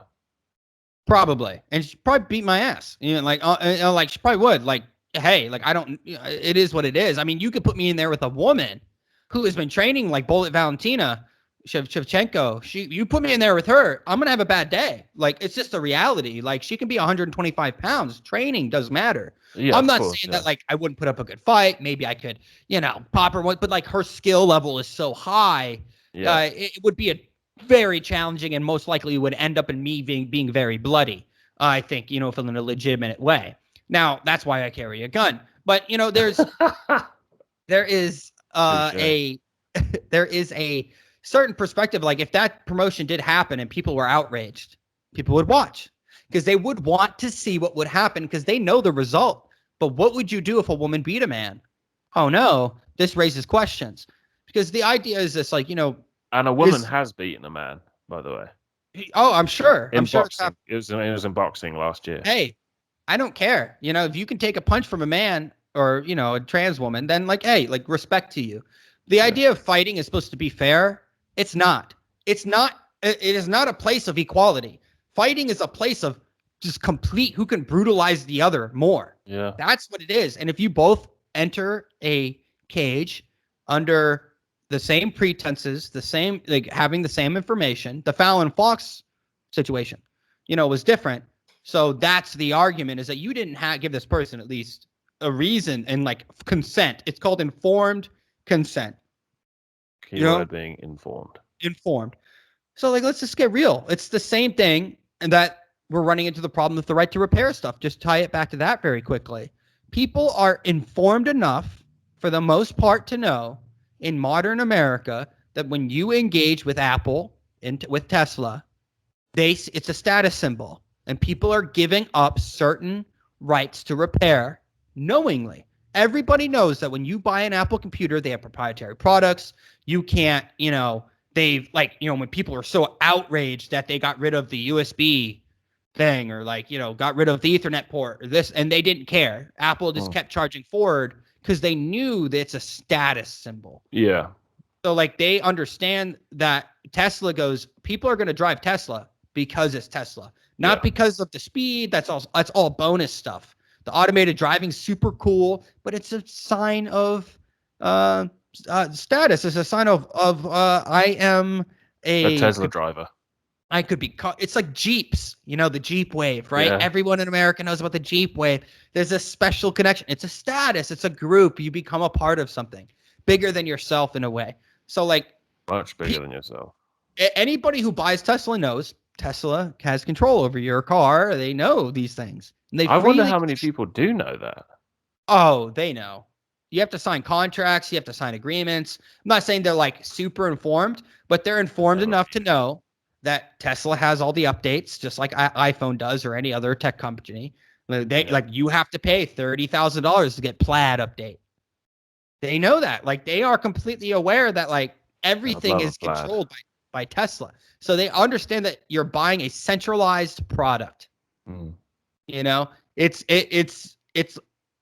is what it is. It would be no different if I signed a contract with Ford saying I cannot touch this vehicle, right? That's why they issue what is it called? Warranties from the dealership. You buy from us, we will take care of your vehicle. We'll give you products, like for free, or maybe cheaper or whatever if something happens to your vehicle for the first 100,000 miles. And that's a good way for them to make money and to build trust with the consumer. And that's what it's all about. Like, as you know, like it's all about, increasing their revenue. And that was why it started originally. Like, if you go back over the history of it, it was all during a difficult time in manufacturing, going through the changes. And everything was there to increase revenue. I keep meaning to say, by the way, for the same reason that things have changed with this, I can't remember if it was on Chrissy Meyer or maybe it was on Sydney Watson. Maybe it was Sydney Watson. She was talking about, excuse me, she was talking about in the UK, they were going to do vaccine passports like they've done in Scotland and Ireland. I mean, Scotland is part of the UK. Ireland isn't, except obviously Northern Ireland is.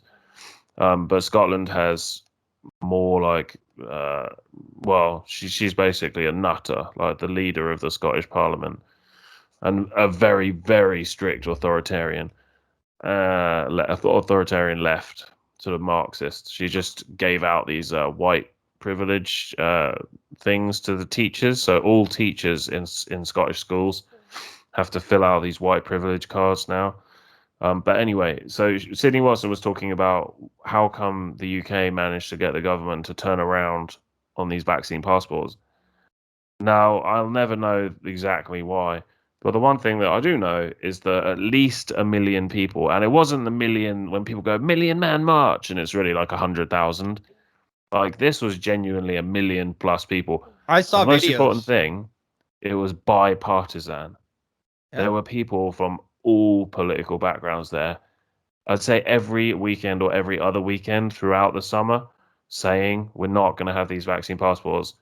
And that's when they turned around. They were like, okay, we're not going to do it. And so I just thought for anyone that wasn't sure, Sydney Watson was saying, like, I wonder why they did it and they wouldn't do that in America. And I don't know. I just haven't seen many people going to Washington yet in hordes of. I will tell you this much. One, the political establishment, the uniparty up there, the deep state, the overstate, they've set the stage in America to scare people. The DHS putting out report like, hey, the domestic terrorism's on the rise, whatever. You're an extremist if you can call yourself a patriot, if you're anti-vaccine, all that stuff. Listen, let them try their worst. I say bring it on. I say come and jail me. Gladly, I will go. Bush is scum. They're all scum. No, but they all are. Because the idea is this. This is what makes the United States so beautiful. Is you're seeing pockets in like New York City, people starting to collectivize, starting to organize, because those are the most authoritarian places, setting the stage.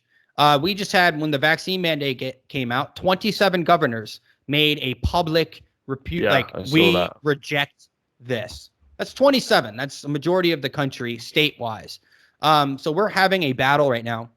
And I say bring it on. Make it worse. Come down harder. Make people choose a side. Because at the end of the day, we need excuses to. And then this is a part of the kayfabe, I wonder. I've been thinking about this. I'm like, what happens if all of this is to inspire the American people to take the culture back? Like, what happens if this is really the part of the kayfabe that we're not really being let in on, is that they're doing this to inspire us? And instead of being like, maybe that's part of it, to inspire us to reject certain things. Maybe people in the institutions who disagree with the way they're being run are saying, oh yeah, let it run, let it go wild, let it happen. Maybe, there's probably, because the idea is there's this like ultimate plan, the Great Reset. Like, are they really listening to Klaus Schwab, George Soros, whatever, from the World Economic Forum and all this stuff? Yeah, those guys exist. The banks exist. At the end of the day, it just goes, what are you going to do? What are you really going to do? How far are you going to let this go?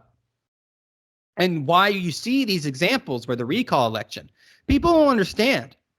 I think it was, the politics of the left have not worked, but they still are pandering to them in this, like, Ariel is going to be Trump, whatever. And it worked. But sorry, dude. Like, why?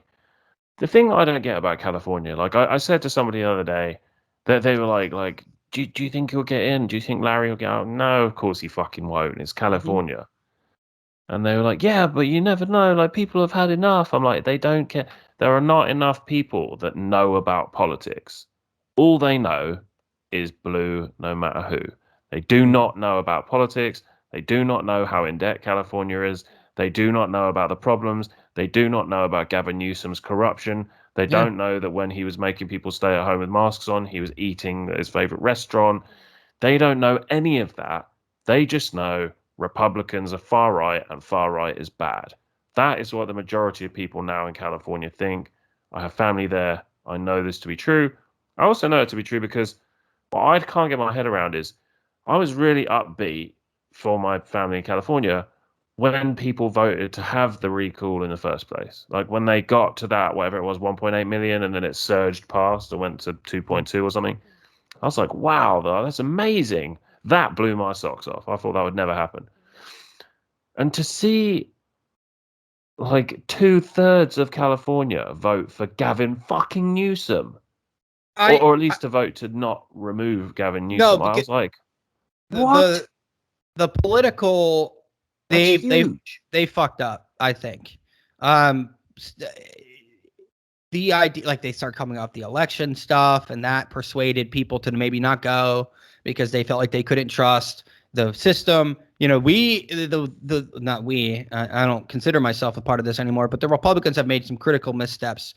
They've made such a bastardization of the process that people don't trust the process.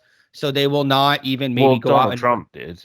Both of them. No, all they have. Like there's no doubt that part, like the left has been doing it by trying to federalize election and doing all this.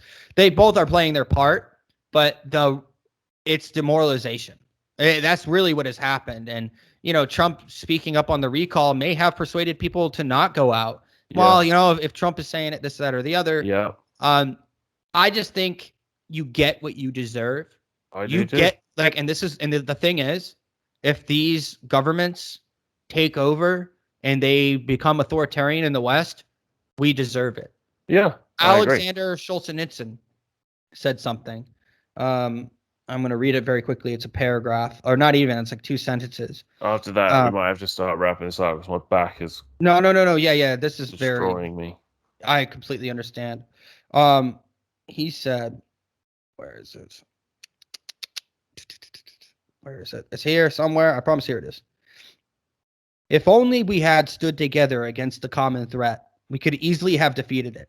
So why didn't we? He answered, we didn't love freedom enough. And even more, we had no awareness of the real situation. We purely and simply deserved everything that happened afterward. So that's my message to people. That is where we are. It's either you deny that it's happening or you accept it and you fight back. Because at the end of the day, we're gonna get what we ask for. We're gonna get what we ignore. And that's just the truth of it. Yeah. Like you're gonna get what you ignore, definitely. Yeah. Well, that's the truth of it. If you decide to let this continue and propagate in your systems, and you want to keep trying to use the same systems that are going to eliminate your ability to fight. This is the thing about California. How many people left? How many people how many Republicans did leave that were financially solvent enough to be able to leave? And what role did that play? Because 6 million for Donald Trump in the election, 3 million for Elder. And I think the idea is let it come. And places like hopefully down here in the Southeast, people don't realize we've already broken off. We're already balkanized. We're already doing our own thing. And this is the way America has always been. And it will continue to be this way until we decide that it's not. And if people keep ignoring the power of the federal authority and the federal, the executive branch just overstepping its bounds and just saying that's okay, well, then we're going to get what we deserve. And it is what it is. So I think the best way to do it is move you on, put your family in a situation to where you don't need the government to be there, and ignore them. But we'll see. I'm hopeful. I'm very hopeful. I cannot believe how much California has changed, like in 20 years. I cannot believe like how much it's changed in just 20 years. It's crazy. It's sad as well because the trouble is like there are many. So to me, one of the most beautiful things about America is the landscape. It's a fucking breathtaking country. It really is. Like it truly is. There are so many. It's got everything here. It does have everything. It literally has everything, and that's amazing. But the sad thing is that so if you want to live on the West Coast, if you're like, oh, I really like great white sharks, I like whales, I like hunting, blah blah blah blah. I really want to live on the West Coast, but Oregon's a bit chilly and Washington's a bit rainy. So I kind of, I want to be in America, but I don't want to be in the pine forest because I don't want to get mown down by some illegal marijuana growers. So fuck it, I've got a choice between San Francisco and San Diego. Like, you're in liberal country now, big time, and soon it's going to be worse than that. And San Diego is now run by a Marxist, essentially. You always thought like the home of the SEALs, they'll never go left, and then it went left. The last city in California to be Republican run is now Democrat. So that's very sad, and you look at the Northeast, beautiful part of the world, some very cool people. They have their problems, but that's because they were the first in America. So they're the first to have mass problems. it's very similar situation there. I just hope that what we saw in the last election, of the sort of 50-50 at Georgia, 50-50 at North Carolina, man, I really fucking hope that does not spread and we just see next. I'm so excited for it to spread. Yeah, well, Like, I'm not. I'm telling you, because it's just great that we get to see the failures on grand stage and the spectacle For that they what, will sorry? create on the grand stage. Listen, if you want to defeat these ideas need to be actually given power to expose those ideas. That's how you expose weakness. That's how you expose the failures of the system.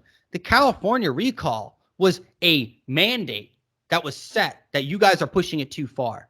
So, like, if they may have failed for sure, but it wasn't a failure. It was a great, grand idea that was there's something in California going on beneath the surface. They're still having trouble with the labels, and that might be that way. But like, you're I'm going having to trouble with the media. The the fucking media. media smearing is insane. Like, Yes, it's like it 90% one side. Are you surprised? The No. thing is, but that has led to what? The greatest exposure to their hypocrisy, to their Yeah, failures, fair. to their fallacy. It builds up other anti, economies. Like we literally like Tim Pool has built his entire career off of the fighting the establishment. A man of the establishment, for the establishment, by the establishment, decided to leave that and then go start his own thing. And that's Yeah. what he's been driving forward on.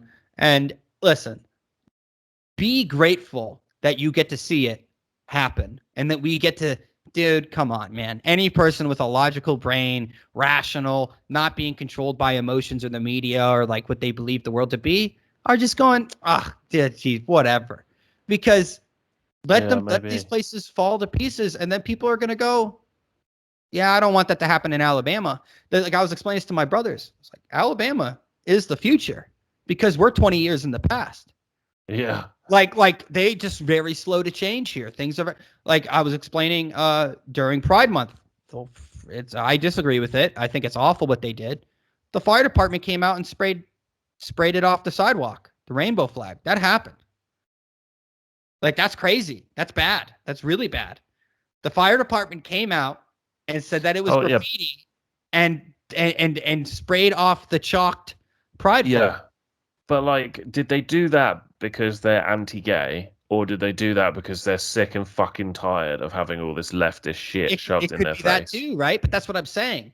Like, there is still a battle even happening down here where they are literally they're just as authoritarian as the left. Then like, should you let these ideas propagate? Should you let people discuss things openly in public and advocate for their ideas and for their beliefs? Absolutely yes. And that's dangerous. It is dangerous. But there is always going to be moral authoritarians from either side. So Alabama is going through this in northern Alabama especially. Well, guess what? They sued the city. They won. The fire department lost money. And they used the system, whatever. And then they went out and they did it again and they do it again. And people just started doing it all over the place. Like, good for them. Is Alabama full of gay people? No, I mean, I'm sure they got just, probably not as many.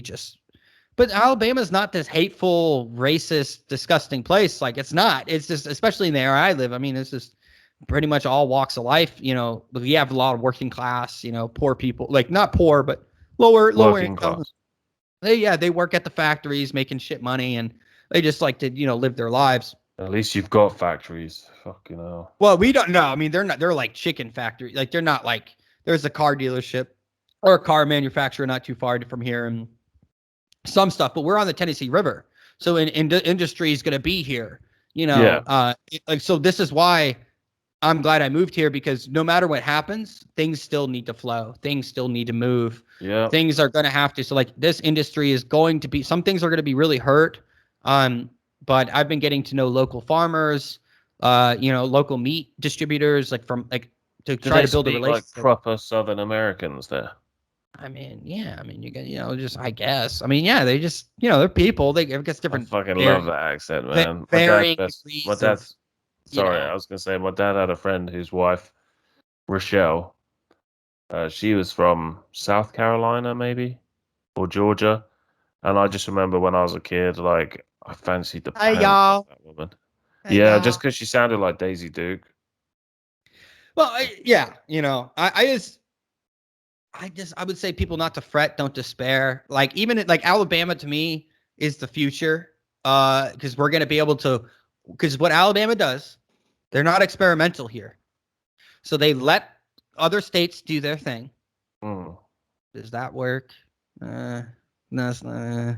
Like they just kind of they move slow here, like in their life, like so they're not like no one's really trying to do crazy stuff. You Yeah. have like one rogue fire department be a jerk, whatever, but the state is oh we'll take it easy, like we're just okay, Good. Oh, you know. what a nice thing. Yeah, they're just like they'll like look at California or they'll look at Tennessee, who's way more liberal, and they'll be like, I don't want that shit But here, boy. guess what? Now they're decriminalizing possession of marijuana. Like, things are like moving to a different degree. Like this What? stuff right here, you can buy this stuff here, and I'm not All going to right, say what stop it making is, me jealous. I need that but for my back. and I know. And the thing is, that's why I like it here. And I'm trying to convince my family to move here. I'm like, it's still America. This is America here. This is a small town in America. They don't care about global politics. They don't care about the big politics up there. Just like, hey. Mm. And then when the federal Football, government, French fries, and fucking. We like it that way. that's it, dude. Yes, exactly. But anyway, let's wrap this up. I just want to say, Norm Macdonald, rest in peace. The thing I just want to say is the courage this man had. So he didn't tell anybody. He didn't tell his friends. He didn't tell his family. Nobody in his life that he had cancer for the last 9 years. Balls the size of basketballs. Yeah, so like you can go find it on YouTube. There's a couple clips from him from like 4 or 5 years ago, explaining like literally his situation, for like foreshadowing everything. Like, as he Wow. knew he had cancer and he think he could possibly die, God. and he was talking about how selfish it would be for like he would admire someone being able to not like put his family through pain and under so he just kind of died and withered away. It's a sad thing, but I think there's also that optimism can be found is that he was a brave man, and when he was fired from SNL for making all these jokes about OJ Simpson, the head of the network, who's really good friends with him, constantly doing, and it basically led to his firing. He's a man of conviction, and he did what he had to do, and it was really cool. Like Tim Dillon got highly criticized by Tim and a bunch of other people for still going to New York and doing shows in these areas. And him basically going, "Hey, I'm just doing my job. I'm not the governor." I found it a little ironic, but someone I like, agree. I agree. Like it's like whatever, I, dude. Like, yeah. What do you think about that? Like, because Joe Rogan and Tim Dillon, like, Tim was I th- saying, like, Joe doesn't need the money, and like, I well, get it, he's but it, trying to build a business too outside, and I was like, he's like starting his own comedy club. Who knows what the overhead for that is? Like, yeah, for one, like you don't know his personal financial but it's also decisions. not for anybody to say to someone, "You've made enough money, stop doing business." Well, no, I mean, I agree. I agree with the criticism of Joe I do too. of Joe Rogan. You do criticize him. You I should. do, but Yeah. not for that reason. Not No, it's more not for the the money. reason. But it is like contractual agreements. He might have to do it. Like that's a real. Then Tim does bring that up. He's like, they may have a contract. Like Yeah, he they has should to. come out and say that. I think. I think he should just say, Well, "Look, no. Ultimately, this is it. Whose responsibility is it? Why do we have to put all our faith in these single people? Like, where's the responsibility of everybody that's going to the event and saying, I'm going to give why don't people do it that way? Well, I want my money back. If every single person that was going to that show, yeah, no, that's a good point." like, you can't put that all on Joe Rogan. Joe Rogan owes you nothing. Joe Rogan owes you nothing. Tim Dillon, I don't I, agree with that. I no, think they Joe owe Rogan owes people. nothing. I, th- Nothing. I, He's an I think, individual guy that people decided to listen to and loved him. yeah, exactly. But that's the point. I know what you're saying, but I just think that if people have given Joe Rogan this pedestal, you can say, well, he didn't be asked to be put on this pedestal, but people have looked to him as a leader. A lot of people have defended Joe a lot, and I don't think it would be a bad thing for him to return the favor and say, "Look, I know how you're playing this game. You've played it with me when I went to the doctor and was prescribed this medication, Yeah. and countrywide, worldwide, you smeared me and said that I was drinking horse paste. Yep. My way of telling you to go fuck yourself and to stop insulting me and the people that have put me where I am is by I'm not going to do this event." And if he has to do it because of a contractual obligation, I feel like he should say something like that or hint towards it. I That's all I'm saying. I agree. Listen, people need to move with their eyes, with their feet. They need I to agree. make those, and that's how you get Joe Rogan to do what you want. So it'll be And a at bit the of end of the fun. day, Joe Rogan knows. I really don't believe, we got to stop looking at these people like they actually owe us something. I don't think they owe us anything. I don't, and if you feel slighted by a person, then you should not listen to them anymore. You should actively say, you know what? I'm going to make my statement by not engaging with your content. Your numbers will go down. And that's how you do it. Like when Tim Dillon said that, "Oh, I'm not the governor." And I'm like, you're spineless. Right there Yeah. was like, you're not taking a principled stance here.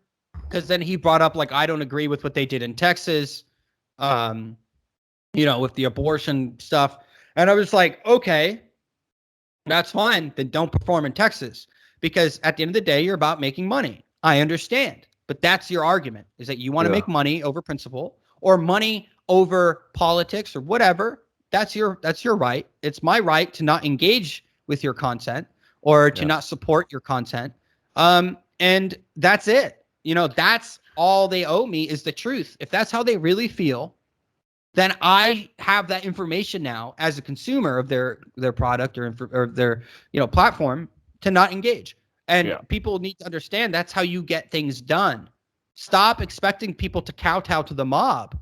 Like as far as like all the yelling and stuff, you can be silent and you can just say when they see them stuff start getting in the red, when they see people stop showing up to shows, I believe the principled stance would come out and say, like Christy Marr, I'm not playing anywhere. I'm not going to be entertain any group of Yeah. any people. Respect You to know, her. But then again, who are you protesting? Are you protesting the government and their actions? Much like when it would be like black people and white people could not perform together back in the day, or black people had to use different entrances like than the white like band members, or they had to come through the back. People made That's so statements. weird, man. It is, right? But like the performers said, we're not going to play if you do this. And it took white performers to really start making the stand to get black people, help, like having allies, as they would call them. And that's a principled stance. But how many, and this is the thing, how many people said, whatever, I'm not the governor, I'm not responsible. I'm going to abdicate responsibility as an entertainer because this is a government mandate. This is a Yeah. government law, right? And those people, guess what? Were forgotten. Tim Dillon will be forgotten by history because he did nothing courageous. And that's his right to be forgotten. It's okay. It Do is you your. really think like this is going to be that impactful on him? And I don't Oh, know I either don't way. know. I don't know. Maybe, but if it does become that way, it's on him. Mm. And like, am I gonna hate? Do I hate Tim Dillon? No. Am I disgusted? No. I think I'm more of disappointed is the right word. I'm disappointed that like a guy that has kind of put on this Rush Limbaugh, Yeah. voice and Alex like kind of Jones. the kayfabe, and maybe Joe Rogan will come out and say, you know what, I thought about it, Yeah. I can't. So what I'm gonna do is I'm gonna return everyone's money, and it's gonna be a free show. That would be yeah, And that you would know be what? sick. And he's like, if they kick you out, you know what? If they kick one person out, I'm leaving. Because he Yeah. has to only show up and perform for he's like, I'll perform for an empty crowd. Like I don't care for an empty arena. Yeah. And people want to say that maybe that's how you do it. But Joe Rogan doesn't owe us that. He Okay. owes Let me see. himself. I want to see Right. what's in your hand. What is that? It's got a special sauce in here. Oh, so what do you do? Is it just like a vape of a Yeah, particular? Oh, wow. particular thing. Yep. So you could just sit inside getting Yeah. smoked. Well, yeah. It's okay. Like, listen, like, it's pretty okay. I will say, the What? way softer of a touch than Yeah. this is, I've stopped smoking. Um, and I'm using, When? only 3 days ago now, 2 days ago. I just Oh, stopped. why did we not open with that? I don't think it's important, I guess. I mean, it's just like, hey, if I want to continue to kill myself through cigarettes, or, Oh, I'm trying to don't wean my. become one of those ex-smokers. No, it's not my next. I just don't care if people want to. I was looking at Why are me. you killing yourself? No, I was just looking at myself and going, you know, I know it's bad for me, and I know that these companies don't have my best interest for me. And do That's I true. want to? Or do I want to keep engaging with a product that is going to potentially cause the end of my life? In one, because I had my friend. One of the things that kind of happened. My friend got emphysema recently. He's Yeah. 37. No. He's 30 or Holy 38. fuck. You know what I mean? And I'm like, I smoke a lot. Like, I was smoking a pack a day or more at Mate. sometimes. So I said, you know what? I need to.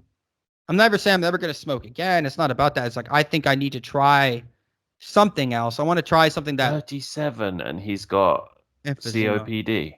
Yeah, he can barely breathe, man. It's really got to. Oh, I mean, no. he smoked a lot too. So that was kind of it for me when I looked at that. And I'm like, I'm almost 30.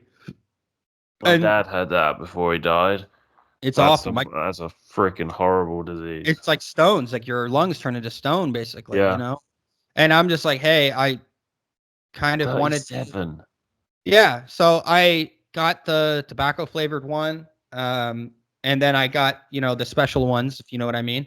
But I just tried it out, and I think I'm gonna have to, like, not make this an all day thing, but leisure activities like talking with Yes. friends, like doing stuff like that, like that's when I use it. Because my hardest thing for me is every time I eat, I smoke a cigarette. Like, Yeah. that was Very what I did common. after every meal. Afterwards, I would go smoke a cigarette. And Oh. yeah. Anyway, I did stop smoking. I'm not a quitter. I don't quit. So I Settle this said, time. I'm moving the mark. I'm Okay. moving the mark of trying to better myself. I'm running, I'm coughing all the time. I wake up in the morning, blah, blah, blah, blah. It's like I just don't want to do it anymore. I just didn't want to feel that way. So I'm trying something else. But Well, good for you, man. I'm proud of you, and yeah. I know you'll do it. So Hey, congratulations. 1,500 polls, $10. So 1,500 for 10 Can you send bucks. me some of those if I pay you? Yeah, you don't have to pay me. I'll figure it out. Okay. I don't think Because they're, yeah, but I it's like, feel like I should do the same. It's a stupid thing to do, well, and you I might just be able to get these. I doubt it. Not, well, not, we'll talk offline. Okay. But Um. go ahead. Sorry. s- Well, thank you, Dan. That was a wonderful I know. conversation. It was. And do you have any movies or music? Yes, I do have 3 songs and I have a couple movies. Yeah, I'm there with you as well. Okay. My first movie is The Labyrinth. Oh, David Bowie. Yeah, David Bowie. Love David Bowie. Love the movie. It was weird when I was 9 and I watched that film. And it was a great film. So Yeah, enjoy. weird one. My movie is Dune, Oh, 1984.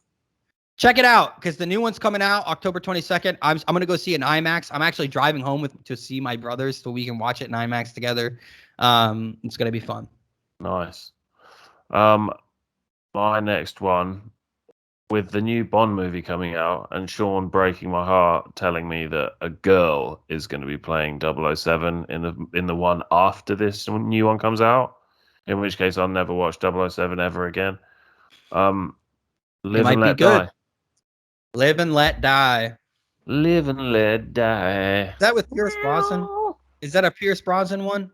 Live and Let Die is a Roger Moore one. Roger Moore. Okay. I don't. Really I don't. good. I'm not the biggest 007 guy ever.